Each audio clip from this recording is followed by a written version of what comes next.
Bersama dengan saya Galatia pasal yang pertama. Surat Galatia pasal yang pertama. Saya mengajak kita melihat mulai ayat 11 sampai dengan ayat yang ke-16.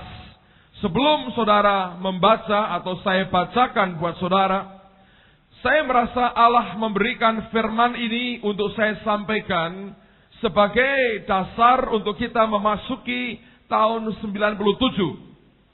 Saudara, orang-orang yang percaya dan hidup dalam dunia roh, orang-orang itu adalah orang-orang yang berbahagia. Saya percaya itu.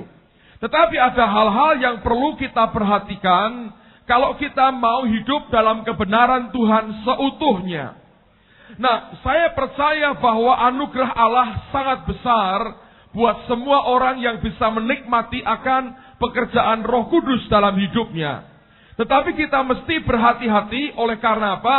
Oleh karena kalau kita tidak berhati-hati, kita ini orang yang dengan mudah gampang disesatkan. Nah, saya tadi pagi berkata, iblis melakukan dua perkara. Kalau bisa, engkau akan ditahan, diikat, supaya tidak bergerak.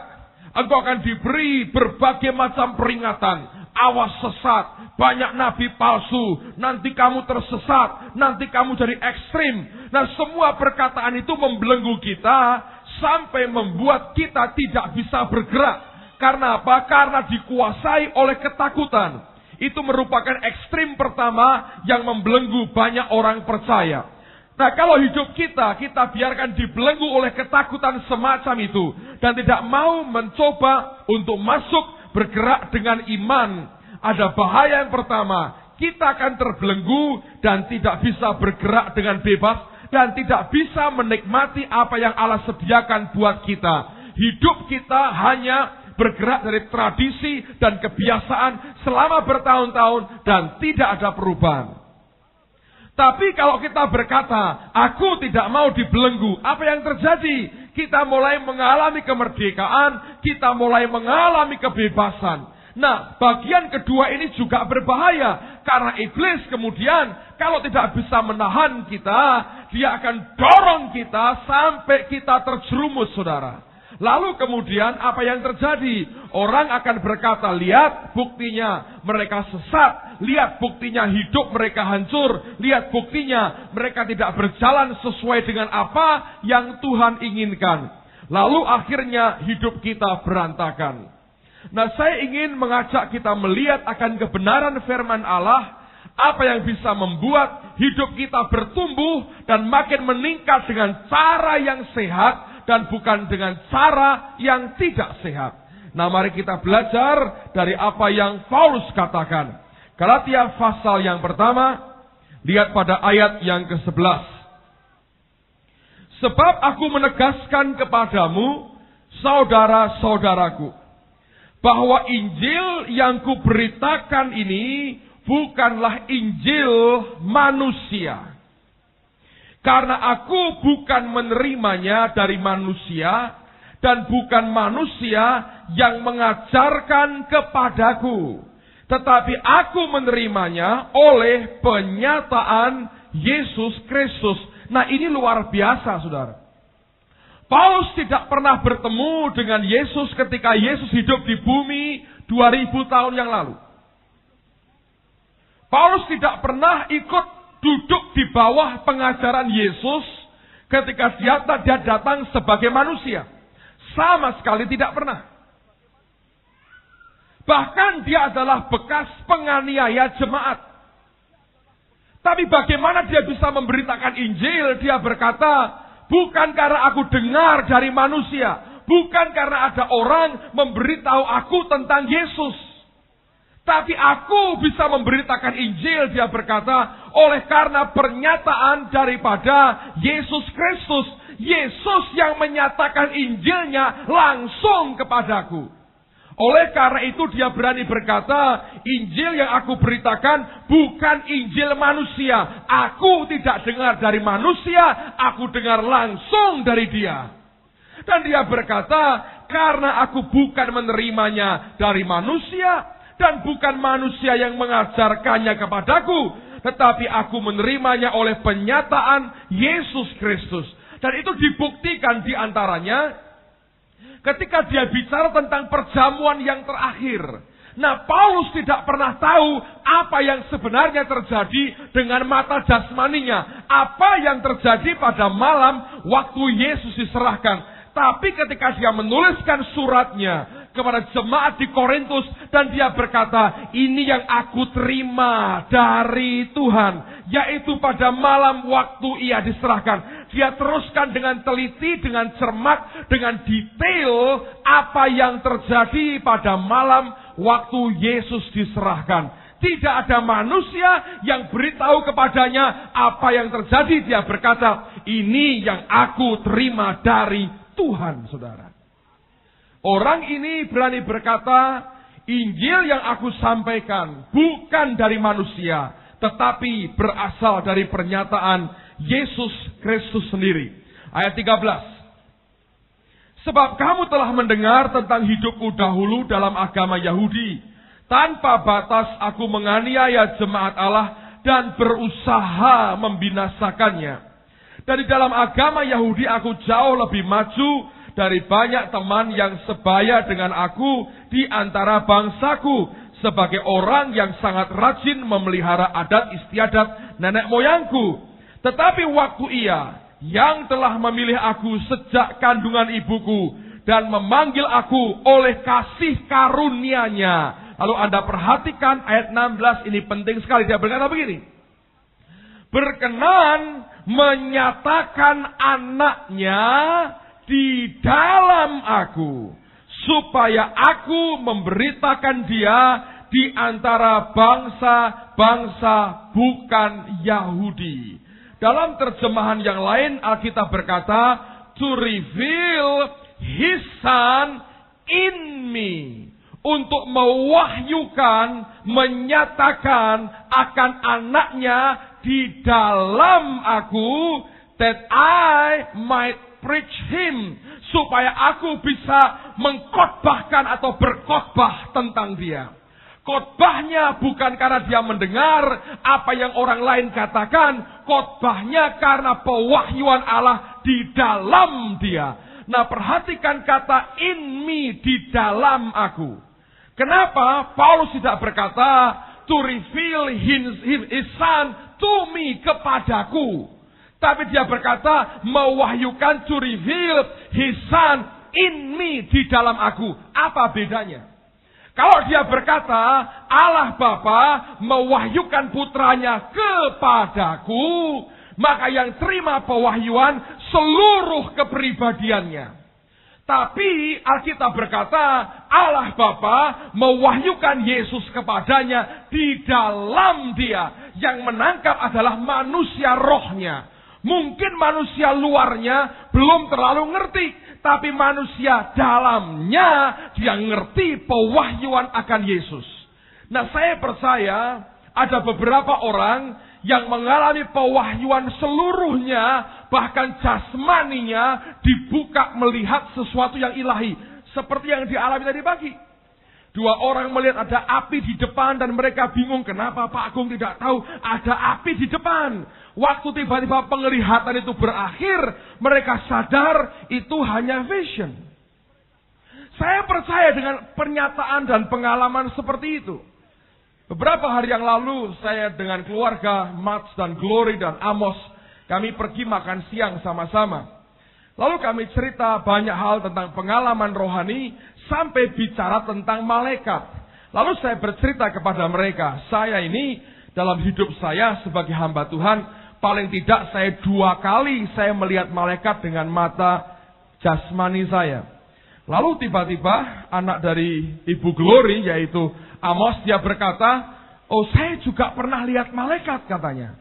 Lalu ibunya berkata, ayo kamu ceritakan kepada Pendeta Petrus, ceritakan pengalamanmu seperti apa. Lalu Amos kecil ini cerita, saudara. Nah ketika dia cerita, dia berkata begini. Lalu ibunya menjelaskan supaya komplit karena dia juga nggak bisa lengkap juga bahasa Inggrisnya. Tapi ibunya cerita begini dan Amos juga cerita. Pada waktu itu keluarga ini baru membangun rumah, saudara. Jadi mereka baru membangun rumah dan Mats tidak punya uang cukup untuk menggaji beberapa tukang. Di dunia barat kalau orang bangun rumah nggak seperti di sini ya, bisa lama gitu, setahun baru selesai dan sebagainya. Mereka sebetulnya bergerak cepat sekali karena semua sudah didesain, tinggal nempel-nempelkan dan itu lebih mudah. Lalu mereka harus kerja dan pada waktu itu kekurangan tenaga kerja. Mereka berdoa, Tuhan kami kurang orang untuk menyelesaikan akan pembangunan rumah kami. Nah satu hari Amos berkata, dia melihat ada orang yang belum pernah datang ke tempat mereka bangun rumah, sedang menggergaji kayu di sudut rumah, saudara. Jadi Amos ini melihat, loh ini kok ada orang rupanya baik sekali sedang gergaji kayu. Dia pikir dia mau datangi orang ini karena mau tanya, kamu ini siapa? Apakah ini tukang baru yang diminta tolong oleh papahnya untuk membangun rumah bagi mereka? Waktu dia menuju ke tempat itu, orang itu kemudian bergerak, saudara, keluar. Nah waktu orang itu keluar dikejar, dan Amos cerita, aku melihat dari jendela dan orang yang sama tiba-tiba punya sayap dan terbang. Sampai tinggi lalu hilang.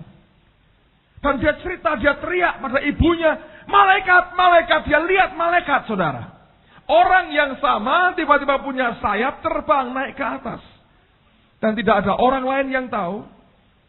Dan anehnya hari berikutnya ada seorang laki-laki yang bisa membantu keluarga ini kerja membangun rumah bagi mereka selama 8 bulan gratis tidak dibayar dan mau kerja untuk keluarga ini.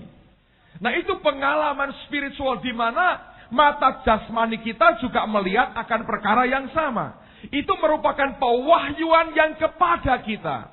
Nah tidak banyak orang yang mengalami penglihatan semacam itu. Mungkin sebagian besar Anda berkata, saya nggak pernah Pak lihat begitu-begitu. Nah puji Tuhan nggak ada masalah saudara. Karena Paulus berkata bahwa Bapa di surga reveal His Son in me katanya. Mewahyukan akan anaknya di dalam aku. Artinya pewahyuan yang kita terima adalah pewahyuan di dalam roh kita. Roh kita yang terima pewahyuan akan Yesus. Nah itu berarti kabar baik. Semua kita berhak terima pewahyuan yang sama. Semua kita berhak untuk menerima pengenalan yang sama akan Yesus Tuhan kita. Nah berdasarkan pewahyuan yang diterimanya itulah Paulus bisa berkhotbah tentang dia.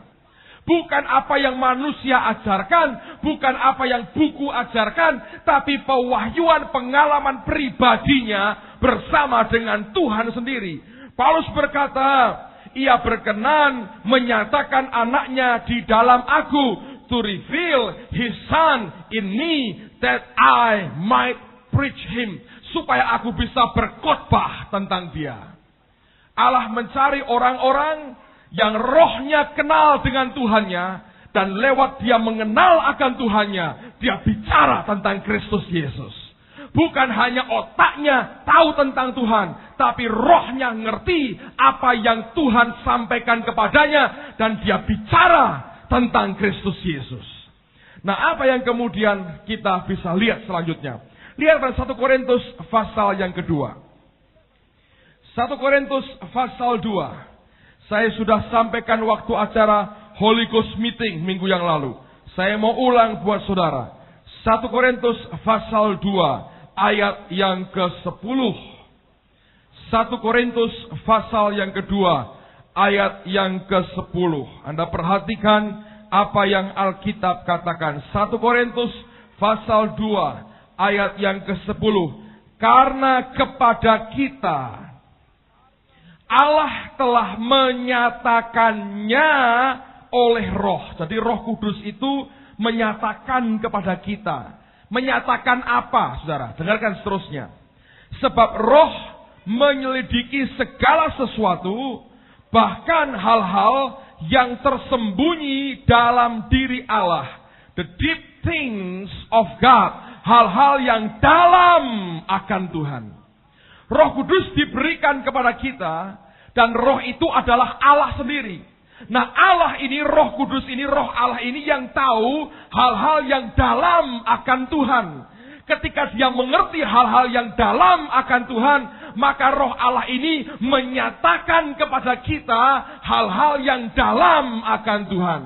Hidup kita, pelayanan kita tidak bisa berdasarkan apa yang orang lain katakan, tapi pertama-tama oleh karena Bapamu di surga mewahyukan Kristus Yesus di dalam engkau.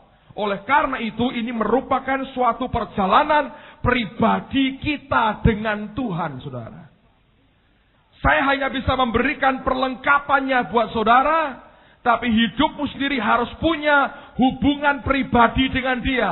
Engkau harus menerima pernyataan pewahyuan pribadi di dalam rohmu akan siapa itu Yesus Kristus Tuhan. Kalau engkau terima itu, engkau bisa berkhotbah tentang Dia. Simple, saudara. Apakah saya perlu belajar ilmu berkhotbah? Tidak perlu, saudara. Sekali engkau kenal siapa Dia, engkau punya pengalaman di dalam rohmu, engkau akan bicara seperti orang yang betul-betul punya kuasa, dan memang engkau punya kuasa. Tapi kalau engkau tidak mengalami dalam rohmu, engkau boleh teriak-teriak seperti apa, tidak ada gunanya, saudara. Amen. Lihat apa yang Alkitab ini sampaikan dan ajarkan buat kita. Kerinduan hati Allah adalah memakai kita bukan dengan kemampuan intelek kita, tapi kemampuan roh kita. Amsal pasal yang ketiga. Ini merupakan poin sentral yang saya mau sampaikan pada malam hari ini. Amsal 3, ayat yang ke-19 dan ayat yang ke-20. Amsal pasal yang ketiga. Amsal pasal yang ketiga. Ayat 19 dan ayat yang ke-20. Amsal pasal 3 ayat 19 dan ayat yang ke-20. Saya bacakan buat saudara. Alkitab berkata, dengan hikmat Tuhan telah meletakkan dasar bumi. Dengan pengertian ditetapkannya langit. Dengan pengetahuannya air samudra raya berpencaran dan awan menitikkan embun. New King James menerjemahkan bagus sekali. The Lord by wisdom founded the earth. Allah dengan hikmat meletakkan dasar bumi. Itu berarti apa, saudara? Kalau Anda hidup di bumi, hidup membutuhkan apa? Hikmat. Kalau Anda mengerjakan hal-hal yang earthly things, hal-hal yang bumi ini, yang duniawi ini, saudara membutuhkan apa? Wisdom. Sebab ketika Allah meletakkan dasar bumi, Dia menggunakan wisdom, Dia gunakan hikmat. Tidak ada sebetulnya hidup ini asal goblok-goblokan. Enggak ada sebetulnya. Istilahnya kalau Anda pakai goblok-goblokan, Anda akan goblok benar, saudara. Kenapa orang perlu sekolah? Dan sekolah sampai selesai. Oh, saya ujian pakai iman, Pak. Orang kanggo, saudara. Pakai hikmat. Akal budi. Hikmat.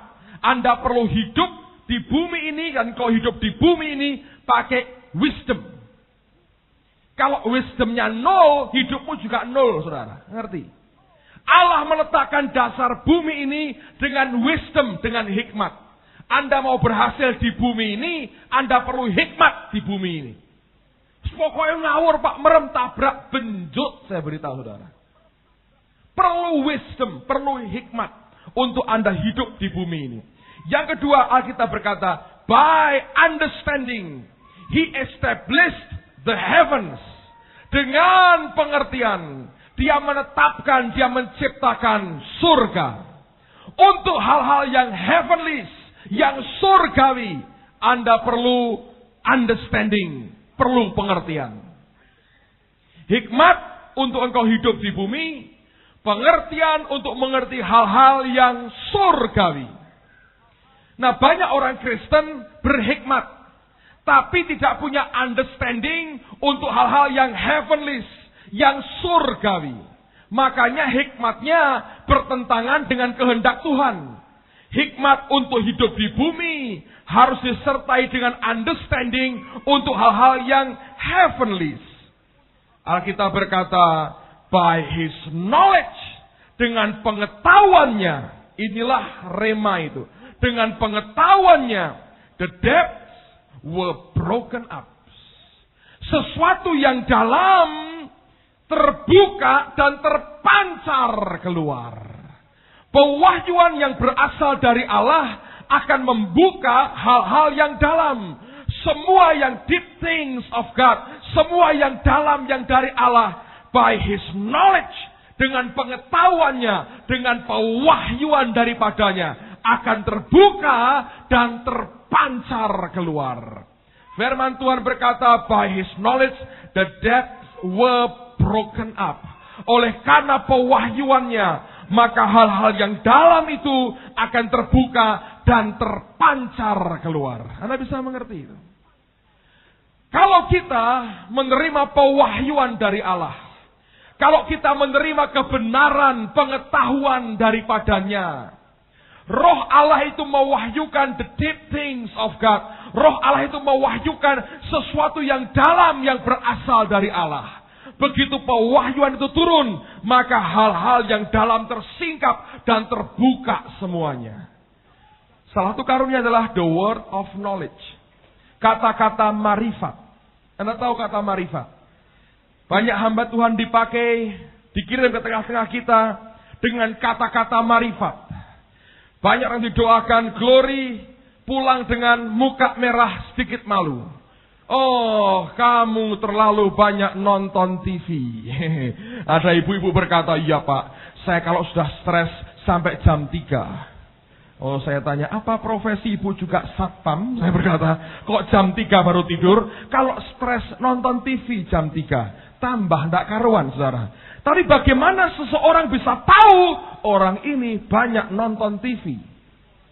Apakah wajahnya kayak Maria Mercedes ketika berubah seperti itu? Ternyata tidak, saudara. The word of knowledge. Kata-kata marifat keluar. Maka yang di dalam itu broken up. Terbuka, terpancar keluar. Semua yang di dalam kita bisa terpancar keluar oleh karena kata-kata marifat. Tapi yang berasal dari Allah terpancar keluar. Oleh karena apa? Oleh karena pewahyuan yang Dia berikan kepada kita. Bagaimana orang bisa tahu apa yang di dalam hati seseorang? Itu yang disebut the word of knowledge tadi keluar. Dan kalau itu diberikan dan bicara tentang Tuhan, saudara akan kenal bagaimana kita hidup dan bergaul dengan Dia. Sekarang balik dulu dengan Galatia pasal yang kedua.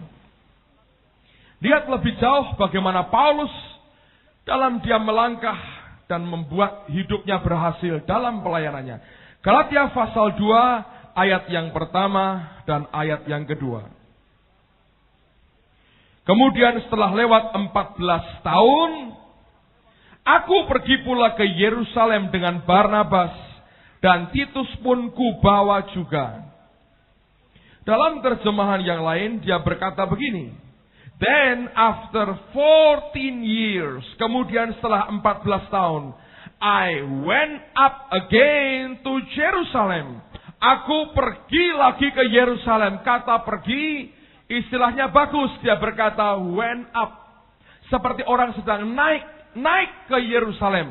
Kenapa dia berkata begitu? Dan dengarkan dulu saudaraku. Pada waktu itu ketika Paulus mulai pelayanan, jemaat sudah ada sebetulnya dan mereka semua punya para pemimpin di kota Yerusalem.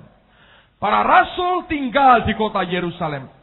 Paulus perlu untuk datang ke Yerusalem, bicara dengan para pemimpin, para rasul yang lebih dahulu dari dia, dan dia hormati sebagai para pemimpin gereja, soko guru gereja, orang-orang penting dalam gereja. Dia perlu bicara supaya mereka mengerti akan ajarannya dan panggilannya. Kenapa?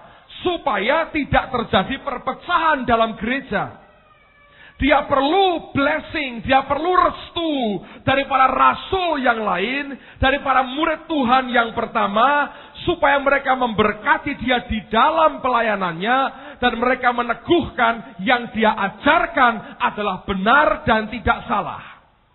Oleh karena itu saya percaya dipakai istilah, dia berkata, I went up again to Jerusalem. Aku naik lagi, aku pergi lagi ke Yerusalem. Dia menghargai mereka sebagai para pemimpin dan orang-orang penting yang dia butuhkan berkat dan restunya untuk pelayanannya sendiri.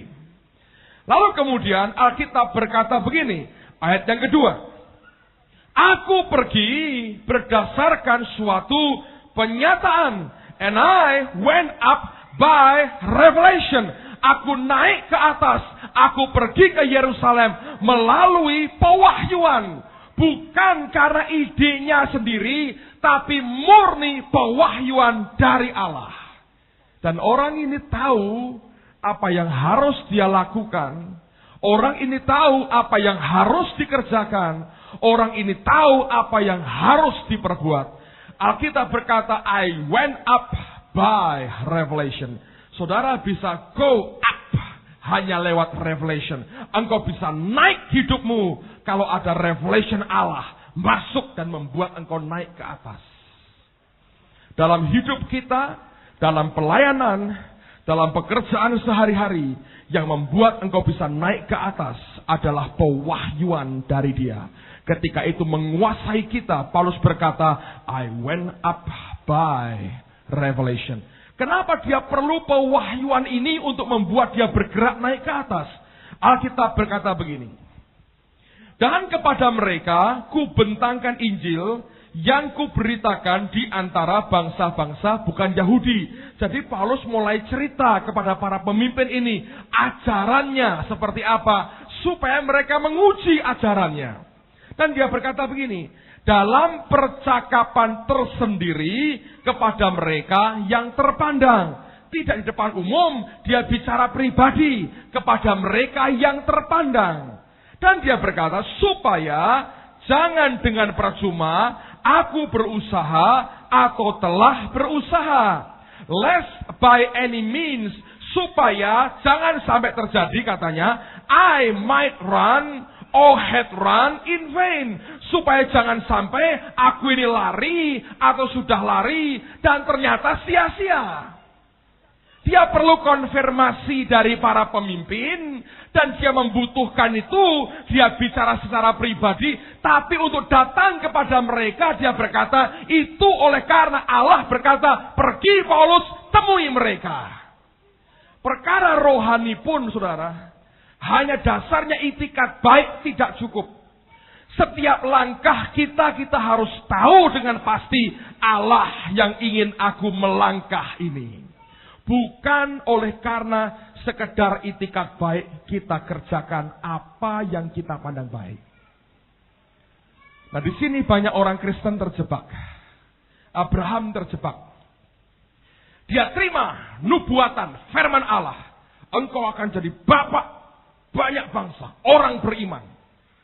Dia yakin dia mau punya anak. Terus dipakai otaknya. Gua tunggu sekian lama, nggak ada janji Tuhan. Oh Tuhan perlu pertolongan saya.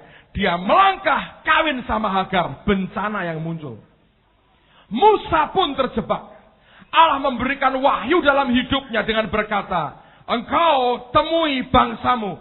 Aku punya beban untuk engkau pikul bagi bangsamu. Dia pikir dia harus lakukan dengan caranya sendiri. Nah, hati-hati menyimpulkan apa yang Tuhan katakan. Pada waktu dia pergunakan tangannya sendiri, Alkitab berkata, dia mesti bayar 40 tahun di padang gurun sendirian, ngerjakan angon domba-domba mertuanya. Musa dari orang yang sangat terhormat direndahkan Tuhan habis. Saya pernah dengar orang-orang di Jawa Tengah ini punya guruan yang kurang enak. Madep, mantep, melu, morotuo. Saudaraku, 4M. Pokoknya kawin modalnya cuma madep, mantep. Madep itu nembung. Mantapkan diri, lalu melu, mertuo. Nah, ya lah saudara. Katanya mertua, muring-muring, mantu, melayu. Mertua, mati, mantu, mesem-mesem. Untuk warisan. Repot kalau begini. Jangan ada di tengah-tengah kita orang yang M berapa nggak tahu. Saudaraku itu. Ini Musa, 40 tahun. Madep-mantep, melu, mertua, saudaraku. Mangan, minum, orang pernah mikir, gratis, saudara. Karena yang dipikir hanya pokoknya untuk nebeng hidup. Hati-hati, saya mau beritahu, jangan ada orang yang prinsipnya begitu, saudara. Itu orang repot. Kalau Anda punya mantu begitu, ngelamar, tolak, saudaraku. Jangan kasihkan anakmu sama laki-laki macam begitu. Nasihat untuk orang tua, saudara. Nah, ini yang terjadi kan, saudara. Kalau kita tidak mengerti apa yang Tuhan inginkan, ini yang berbahaya. Paulus tahu persis yang dia ajarkan itu benar. Tapi kalau aku tidak bicara dengan mereka, sia-sia ini. Akan berantakan semuanya. Dan dia berkata, aku mesti ketemu mereka, minta blessing dari para pemimpin. Tapi dia tidak pergi dengan maunya sendiri. I went up by revelation. Aku naik ke atas, datang kepada mereka, juga lewat pewahyuan. Dan orang ini luar biasa, saudara. Saya dalam pelayanan saya pernah gagal. Maunya sendiri, saudara. Saya sudah khotbah sejak saya umur 17 tahun. Saya bertobat lahir baru, saya umur 17 tahun. Ikut persekutuan 2 minggu kemudian di GKMI Saidan, persekutuan Persisco, persekutuan siswa-siswi Kristen Oikumene. Diajari soal baptisan Roh Kudus dan bahasa roh. Didoakan penuh Roh Kudus bahasa roh. Waduh, semangat. Yang mimpin pujian sudah amin, semua sudah berhenti doa. Saya demimil terus, bla bla bla bla bla bahasa roh. Pulang ikut bonceng teman, saudara. Aku diantar pulang naik berompit sampai di rumah di sepanjang jalan bahasa roh terus. Besoknya malamnya mau tidur, saya takut kalau bahasa roh ini lupa. Beberapa kata yang sama tak catati, saudaraku. Korea Lapasanta, tulis di situ. Besoknya ketika bangun bahasa roh, masih keluar lagi. Saya bilang puji Tuhan tidak hilang. Bahasa roh. Dalam hati pengen sekali jadi berkat, pengen khotbah, pengen sekali. Tapi sadar ini orang minder, gak bisa ini khotbah dengan baik, tidak mungkin. Satu kali di gereja Islam masih Pringgading ada doa puasa. Pak Damaris khotbah, saya datang. Itu puasa pertama kali saya ke sana, naik becak, saudara, ke gereja. Saya dengerin Pak Damaris khotbah 1,5 jam dari kitab Wahyu. Dia ngajar tentang ukuran bait Allah, tak cateti semua. Waduh, ini revelation, saudaraku. Mumet-mumet ya mboh tak cateti semua. Saya terima semua dengan senang hati. Sorenya ada persekutuan. Ini persekutuan ajaib sekali. Dari kira-kira 25 orang, ini saya beri nama persekutuan teko-tekotek. Anak ayam mati 1, tinggal 4, mati 1, tinggal 3. Dari 25 turun terus. Tinggal cuma saya dengan teman 1 sama yang punya rumah. Tetap bertahan, yang punya rumah yang gak tahan. Pindah ke Amerika, bubar terpaksa saya, saudaraku. Yang tidak tahan, yang punya rumah. Saya tahan sampai ditutup penutupan, datang, saudaraku. Dari pembukaan sampai penutupan. Jangan sampai kayak begitu, turun terus kondisinya. Dan satu kali setelah dengar Pak Damaris khotbah, sorenya persekutuan. Hari Senin, saudara. Saya sudah berkata, saya mau khotbah. Dan khotbah saya adalah khotbahnya Pak Damaris, tak jiplak, saudara. Karena saya bilang, saya mau khotbah, gak punya bahan. Bahannya orang lain saya ambil. Sudah semangat ini. Lalu tiba waktunya persekutuan, 5 orang hadir. Dan tetap semangat. Makanya kalau Anda MK, isinya orang 3 ya. Bertahan, apa-apa. Sampai yang punya rumah nggak tahan baru bubar, saudara. Persekutuan paling mini, MK paling mini. Tapi saya mengalami itu, saya tahan di situ, saya duduk di situ. Dan persekutuan akhirnya dimulai. Persekutuan saya mulai beranikan diri saya khotbah. Luar biasa, saudara. 1,5 jam saya bisa ringkes 5 menit selesai. Hebat nggak? Saya khotbah 5 menit, setelah 5 menit habis semua bahan. Saya pikir, loh sudah habis ini. Amin, saya berkata begitu. Entah mudeng atau tidak mereka dengarkan, saya coba dengan itu semua. Tapi Tuhan beri kepercayaan dan masuk keluar kampung. Sering keberontongan waktu itu, tempatnya Pak Marso, tetangganya Pak Marso ada persekutuan. Dan mulai belajar menyampaikan firman di situ. Dan akhirnya saya mengerti bahwa Allah panggil saya melayani dia sepenuh waktu. Dan ini yang jadi kerinduan hati saya. Dan itu begitu meledak-ledak dan begitu kuat membakar hati saya. Saya berkata, Tuhan, gua mau khotbah pokoknya. Ini orang perlu dengar, saya perlu sampaikan firman Allah. Apa yang terjadi, saudara? Dan akhirnya tanpa Tuhan suruh saya mulai melangkah. Saya keluar kota tanpa Tuhan suruh. Bersama seorang teman saya, dia sudah lama dalam pelayanan.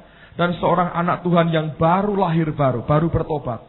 Nah, teman kedua ini cuma 2 modalnya. Dia cuma ngerti pokoknya orang harus terima Yesus.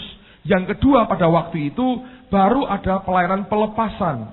Tapi caranya harus muntah. Kalau enggak muntah, tanganmu dimasukkan biar muntah, saudara. Kalau belum keluar itu belum sah. Setannya belum kabur. Jadi setannya kepleset bersamaan dengan nya keluar, iblisnya piung keluar. Katanya begitu. Saya tidak tahu dari mana itu ajaran. Yang penting anak ini baru ngalami itu. Katanya lega sekali. Ya memang kalau habis muntah kan lega, saudara ya. Pelayanan. Saya khotbah di beberapa gereja. Dan itu diurapi Tuhan. Kami diinapkan di rumah seorang majelis gereja Pantekosta yang kolotnya minta ampun. Anda bisa bayangkan saya tinggal di rumah mereka. Dan beberapa hari itu saya melihat Allah mengurapi, khotbah diurapi, mimpin puji-pujian. Waduh, luar biasa. Saya pikir hebat sekali. Fotonya masih ada. Saya lebih kurus dari Thomas pada waktu itu. Anda lihat foto saya bisa pingsan. Kurus sekali. Menurut saya nggak tahu. Kurang gizi atau apa saya nggak tahu. Jadi orang-orang yang kurus jangan frustrasi. Kadang-kadang mungkin nanti Anda bisa diberkati, saudara. Tapi pada waktu itu, aduh, habis semua itu kulit dan tulang. Tapi, waduh, mimpin puji-pujian. Tak pikir sudah hebat sekali, saudara, pada waktu itu. Dan satu siang, saya dengan teman saya ini sedang tidur siang. Orang yang baru bertobat ini nggak tidur, di luar baca Alkitab, saudara. Datang rombongan 7 anak kira-kira, remaja, putra-putri, anak-anak SMP. Datang ke tempat kami nginep, mau konseling, minta didoakan. Pikirnya ini hamba-hamba Tuhan. Saya waktu itu baru SMA. Belum akan kuliah, saya baru akan kuliah. Baru tamat SMA. Umur sudah 18 tahun waktu itu.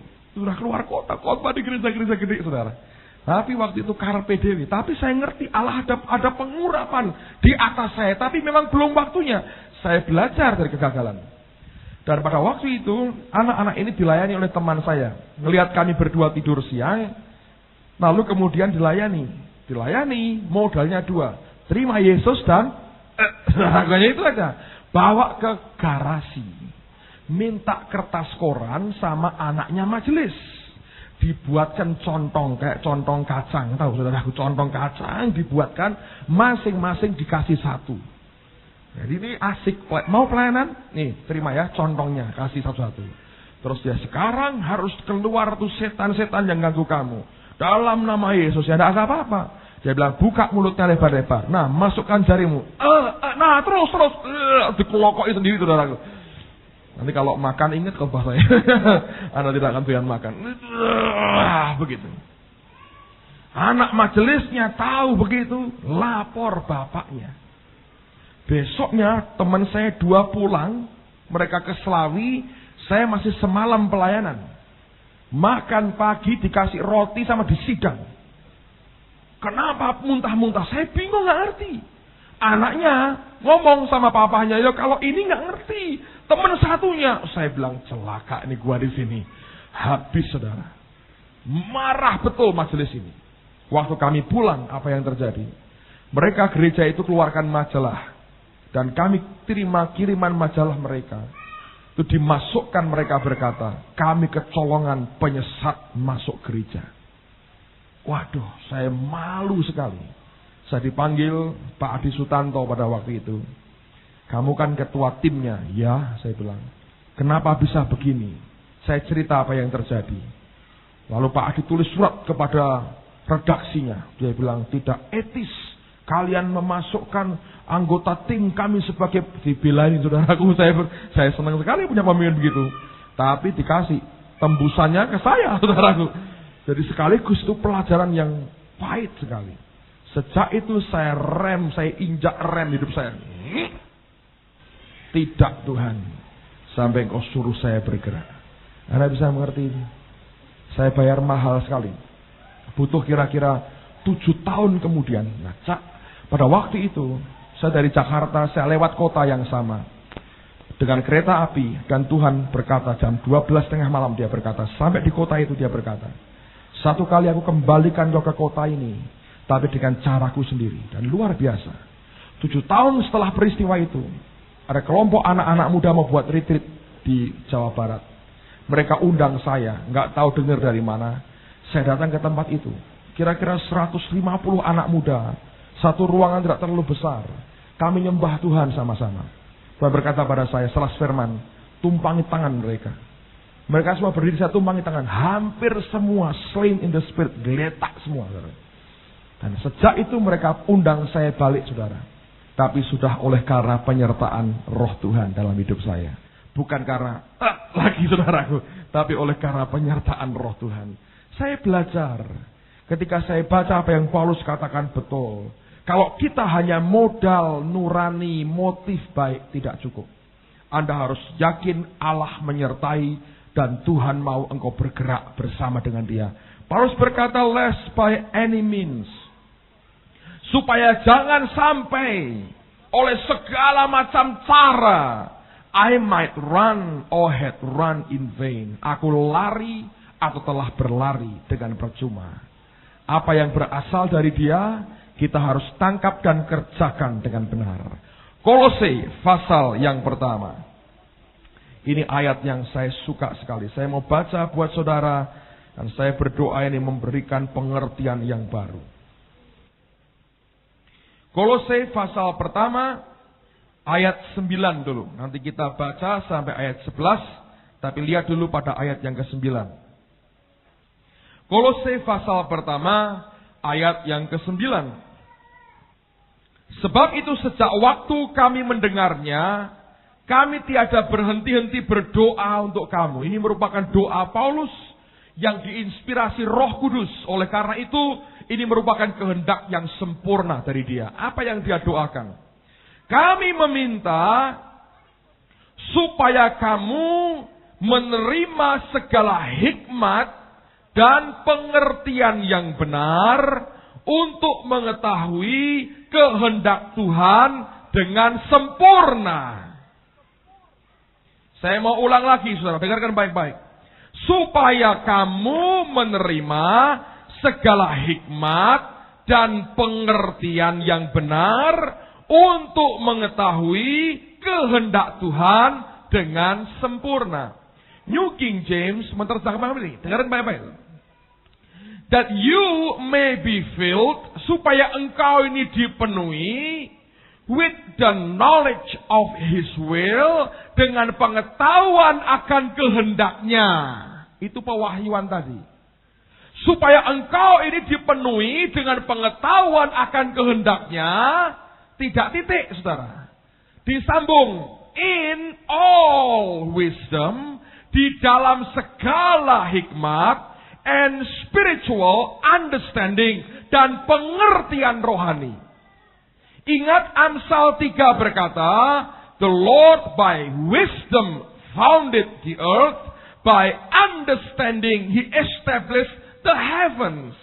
Allah dengan hikmatnya meletakkan dasar bumi. Dengan pengertiannya dia menetapkan surga. Nah, dengarkan baik-baik. Paulus berkata, aku ingin supaya engkau mengerti kehendak Tuhan.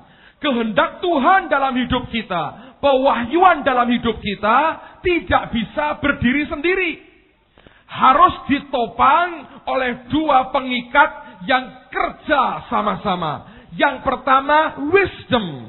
Untuk membuat engkau bisa hidup dengan benar di bumi. Yang kedua, spiritual understanding. Hal-hal yang rohani. Pengertian akan hal-hal yang rohani. Nah, banyak orang Kristen ngerti kehendak Tuhan. Tapi tidak punya wisdom. Tidak punya spiritual understanding. Rubuh, saudara. Lihat akan hidup Maria. Saya sampaikan minggu yang lalu. Ketika dia mengandung dari Roh Kudus. Tempat yang pertama kali dia kunjungi rumah siapa? Elisabet. Kenapa? Karena Elisabet juga punya kandungan lebih besar dari Maria. Elizabeth sudah lebih tua, lanjut umurnya, tapi dia bisa mengandung lagi, itu karena mujizat. Maria ngerti kehendak Tuhan, tapi dia juga punya wisdom. Aku harus bergaul dengan orang yang mengerti apa yang aku alami. Dan dia harus punya spiritual understanding, pengertian rohani. Kalau aku bergaul dengan sembarang orang, maka aku tidak akan disupport imanku. Kalau aku bergaul dengan orang yang punya pengalaman rohani yang sama, maka yang aku alami didukung oleh yang bersangkutan. Banyak orang Kristen ngerti kehendak Allah, tapi tidak punya wisdom dan spiritual understanding, rubuh. Makanya semaunya, oh Tuhan berkata, bla bla bla bla bla bla. Bukannya membuat baik, malah melukai dan menghancurkan hidup banyak orang. Anda perlu hikmat. Anda perlu pengertian rohani. Hikmat tok tanpa spiritual understanding, saudara juga hancur. Karena hikmat tanpa imbangan pengertian rohani akan membuat hikmatmu hikmat manusiawi. Pengertian rohani tanpa hikmat nggak cukup. Engkau perlu hikmat untuk bisa menyampaikan kepada orang lain. Nah banyak orang Kristen begini, saudara. Oh terima dari Tuhan, begini. Oke, ngomong kepada semua orang. Tuhan ngomong sama gua nih. Tuhan ngomong sama gua. Tuhan ngomong sama gua. Orang berkata, ketika semua orang mengejek dia, feedback buat dia tidak baik. Runtuh imannya. Imannya runtuh. Waktu Allah mau beri apa yang dijanjikan, sudah nggak ada iman lagi. Diangkat balik. Robert Liardon waktu dia diangkat ke surga dalam bukunya I Saw Heaven, dia menyaksikan, saudara, waktu itu sering kali malaikat membawa turun barang-barang yang dibutuhkan manusia. Sering kali dia balik lagi dan lapor ke Tuhan. Orang yang minta ini sudah tidak punya iman lagi, rontok imannya. Terpaksa barang ini nggak bisa masuk ke hidup orang itu. Kenapa? Channel iman sudah tutup lagi. Rontok semua. Nah bukankah itu yang sering terjadi? Lalu kita kecewa dengan Tuhan. Padahal kita sendiri yang bodoh, saudara. Nggak ada hikmatnya. Anda harus ngerti akan kehendak Tuhan. Apa yang Dia mau untuk hidupmu. Dan engkau perlu hikmat untuk di bumi ini. Engkau perlu spiritual understanding, pengertian rohani. Dua ini mengikat, menopang akan pengertian, pengetahuan akan Tuhan dalam hidupmu. Hidup kita akan kokoh dan tidak mungkin disesatkan, saudara. Dan ini yang banyak anak Tuhan tidak bisa mengerti. Allah mau tahun 97 ini, mari kita hidup dalam kebenaran yang sejati. Nah, apa akibatnya kalau tiga ini bergerak bersama-sama? Kolose pertama ayat yang berikutnya, ayat yang ke-10 berkata demikian. Sehingga, ini akibatnya, hidupmu layak di hadapannya, serta berkenan kepadanya dalam segala hal. Engkau mau layak, engkau mau berkenan dalam segala hal, engkau perlu punya tiga itu. Ngerti kehendak Tuhan, ada wisdom, spiritual understanding. Dan dikatakan, dan kamu memberi buah dalam segala pekerjaan yang baik, dan bertumbuh dalam pengetahuan yang benar tentang Allah. Nanti engkau tidak akan sembarangan jadi penyesat. Kalau ngomong, kalau ngajar, kalau cerita tentang Allah kepada orang lain, Anda punya garis yang benar di depan Tuhan. Engkau tahu kehendaknya, engkau tahu hikmatnya, engkau tahu akan pengertian rohaninya. Tiga-tiga digabung, hidup kita berbuah luar biasa, saudara. Kalau ini yang terjadi, tidak ada orang tersandung oleh karena hidup kita, ya kan? Berapa banyak hidup kita yang nyandungi orang lain karena kita ini ngawur, saudara. Tidak benar-benar kenal siapa Tuhan kita. Anda perlu tiga hal untuk engkau bisa makin kuat dalam tahun ini. Saudara perlu tahu akan kehendaknya, pengetahuan akan Dia, ditopang dengan hikmat dan spiritual understanding. Tiga-tiganya digabung. Engkau lihat perkara besar terjadi. Allah dengan hikmatnya meletakkan bumi. Dengan understanding pengertian Dia bangun sesuatu yang surgawi. Tapi supaya yang di dalam ini terpancar dan terbuka keluar, Anda perlu His knowledge, pengetahuan dan wahyu daripadanya. Yang terakhir. Mari kita lihat Kejadian pasal pertama, ayat pertama sampai dengan ayat yang keempat. Lalu kita berdoa bersama-sama. Saya mau tunjukkan kepada saudara betapa pentingnya ketergantungan kita dengan Roh Tuhan setiap hari. Kejadian pasal pertama, ayat pertama sampai dengan ayat yang keempat. Pada mulanya Allah menciptakan langit dan bumi. Bumi belum berbentuk dan kosong, gelap gulita menutupi samudra raya. Dan Roh Allah melayang-layang di atas permukaan air. Berfirmanlah Allah, jadilah terang. Lalu terang itu jadi. Allah melihat bahwa terang itu baik. Dengarkan saya, saudaraku. Saya akan akhiri dengan ini. Dan saya berdoa ini memberikan akan knowledge, wisdom, dan understanding. Kata menciptakan dari Kejadian pasal pertama, dalam bahasa aslinya sebetulnya kata itu artinya recreate. Dicipta ulang. Ada orang menanyakan validitas daripada Alkitab, ya. Mereka berkata, kami menemukan fosil yang jutaan tahun umurnya. Tapi kata para ahli Alkitab, umur manusia di bumi sejak Adam berdosa sampai sekarang baru kira-kira 6.000 tahun. Lalu fosil yang jutaan tahun dari mana? Rupanya sebelum dunia ini ada, bumi ini ada. Anak saya sudah bertobat dulu, belum waktunya anak. Waktu bumi ini ada, dibentuk Tuhan semacam ini, sebelumnya sudah ada kehidupan lain. Tapi nggak ada manusia. Adanya makhluk-makhluk yang macam-macam, tapi kemudian bumi ini hancur kembali. Tidak berbentuk, gelap gulita, kosong, gelap sekali, hancur, kacau balau. Dan dari bumi yang hancur ini, jutaan tahun mungkin di-recreate oleh Tuhan.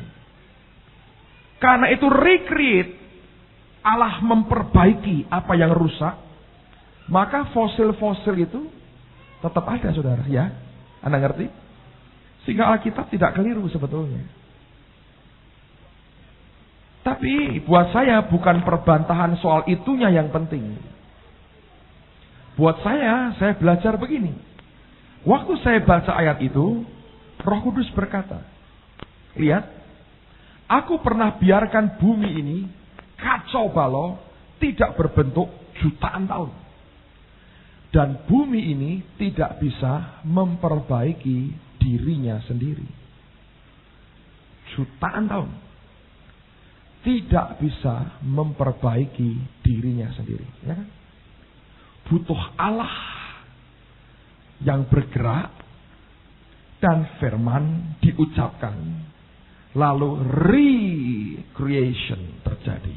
Penciptaan ulang terjadi lagi, saudara. Dan Roh Kudus berkata kepada saya, kamu harus ingat, manusia diciptakan dari apa? Debu dan tanah. Dari bumi, saudara. Itu mewarisi sifat bumi ini. Yaitu manusia tidak bisa memperbaiki dirinya sendiri.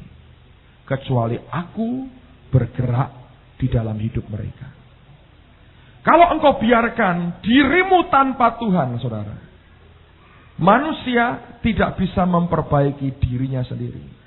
Karena manusia, saudara dan saya, mewarisi sifat bumi yang tidak bisa memperbaiki dirinya sendiri. Kalau Anda mau jujur, coba miliki tekad mau jadi baik, nggak bisa. Kecuali Allah mulai bergerak. Kalimat berikutnya, firman Tuhan berkata, and the Holy Spirit moved. Dan roh Allah itu mulai bergerak. Dan ketika rohnya bergerak, Tuhan berkata, jadilah terang. Alkitab berkata, dan terang itu jadi. Allah melihat bahwa terang itu apa, saudara? Baik adanya. Baik hanya bisa terjadi ketika rohnya bergerak dan firman-Nya diucapkan. Saudara ingin jadi baik? Capek jadi orang tidak baik? Jangan coba dengan kekuatanmu sendiri. Tidak ada gunanya. Karena kita mewarisi sifat bumi. Jutaan tahun diberi kesempatan. Tetap Alkitab berkata, bumi belum berbentuk. Kosong, gelap gulita menutupi samudra raya. Kacau semuanya. Hanya ketika rohnya bergerak dan firman-Nya diucapkan, maka terang itu jadi. Itu pertama kali dari kekacauan itu timbul sesuatu yang baik. Saya ingin pada tahun 97 ini kita menyadari dengan kemampuan kita sendiri, kita tidak akan jadi lebih baik. Tapi kalau kita mengizinkan rohnya bergerak dalam hidup kita dan firman-Nya disampaikan, saudara akan melihat sesuatu yang baik akan timbul dalam hidup kita. Amen, saudaraku. Tutup Alkitabmu. Mari kita berdoa bersama-sama. Haleluya. Haleluya.